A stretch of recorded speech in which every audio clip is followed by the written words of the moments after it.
up, what up? The Average Kid here, and I have a special guest. I'm sure if you watched my videos before, you know who he is.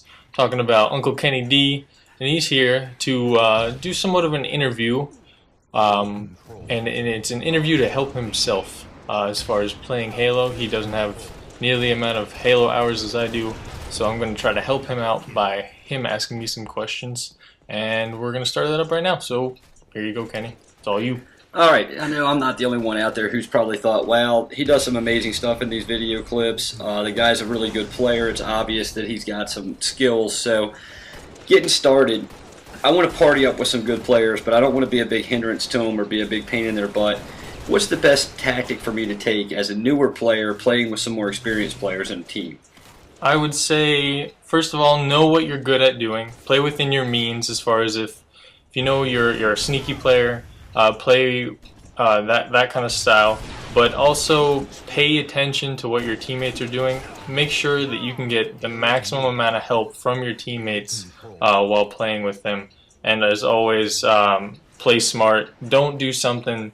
Don't continually do the same thing expecting a different result. As far as don't continually rush expecting that you're going to kill all four of them now, because it's not going to happen if it didn't happen the first time. And we'll just don't rush in general, but yeah, that's basically play within your means and pay attention to your teammates. Alright, thank you for not saying go hide. Okay. The next thing I was more concerned with is, on some maps, power weapons seem to rule the day.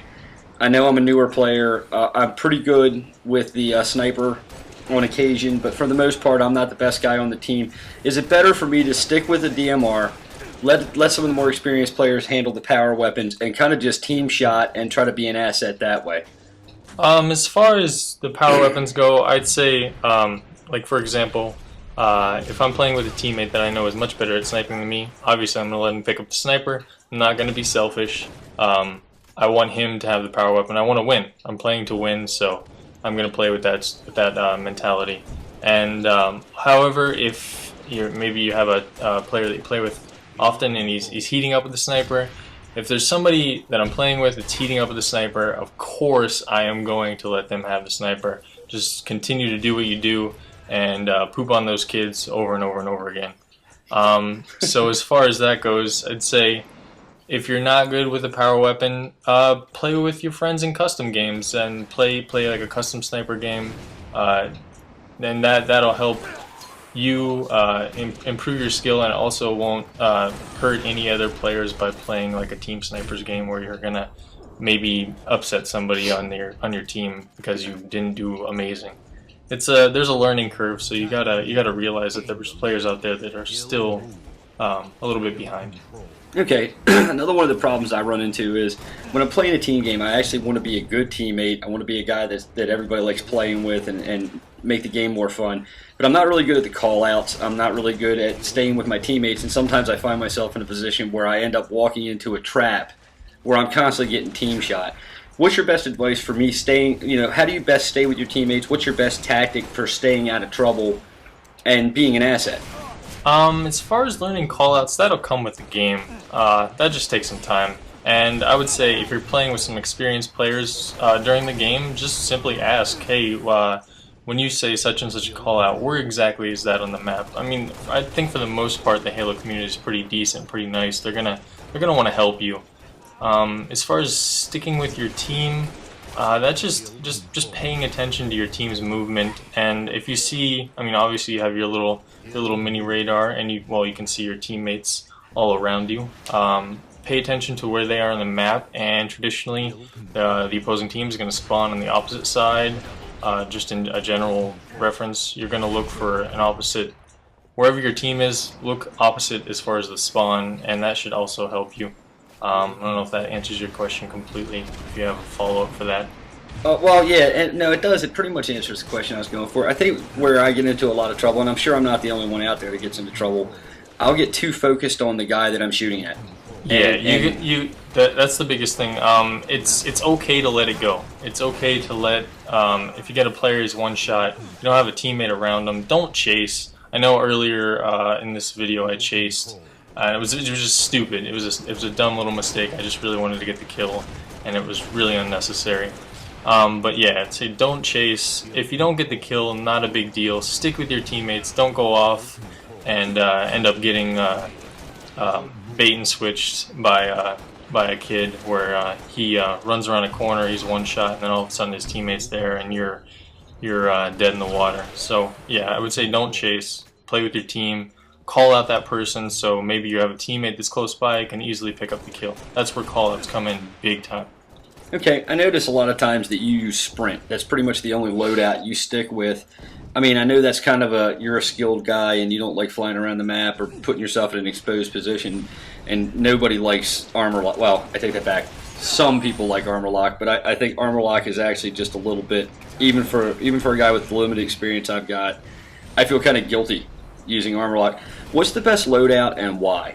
That is map based. The reason I use sprint mostly is because I'm a big Halo 2 or Halo 3 player, so I played bumper jumper a lot, and I did try default initially when I started playing Reach, but I went back to bumper jumper. It just feels right to me, and I can't do the jetpack thing and shoot consistently, so I just pretty much stick with sprint. As far as armor lock, it can be used in a very beneficial way, and I just played a game recently where these kids, if you start frustrating the opposing team with armor lock, you're using armor lock wisely. As far as just you get low and you use it, and it can work out if your team is playing well and you're calling out that, hey, I'm low, I'm in armor lock, come put some shots on these kids, because you're going to distract people with those shots easily. As far as the best, that is really map based. It depends on the map, it depends on what you're skilled with. I would say, yeah, that's really, I mean, I can't really specify which armor lock to use, or armor ability to use. It's pretty much up to you, and it's based on the map is how I pick mine. Okay, well, I noticed that the DMR is the basic good player weapon. In other words, most guys that are good at Halo will go get the DMR.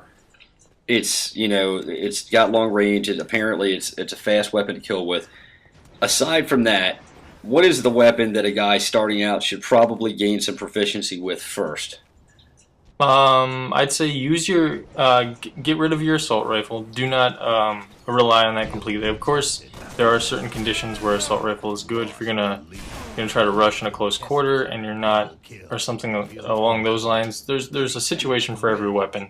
But I would say use your get good with the pistol and get good with the DMR. Those are your two weapons you really want to base everything else off of. Say once you feel pretty proficient with those two weapons, move on to sniper and well, rockets. Rockets are pretty easy to use once you get those. That's a power weapon that you need to control. Same thing with sniper. Those are a big thing as far as winning a game, controlling the power weapons, and it's practice. Practice makes perfect, and you kind of go from there.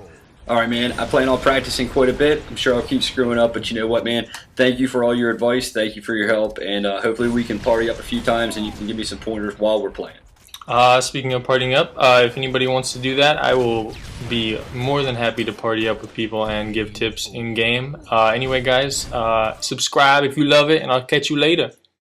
Hey guys, just a little note at the end of the video. I wanted to thank you all in the spirit of Thanksgiving for just everything you guys do. I really do appreciate all the comments, all the likes on my videos, and I'm really digging it, guys, and I hope you guys enjoyed your Thanksgiving. Hope you nommed on some turkey, and anyway, thanks again, and I'll catch you guys later. Toodles!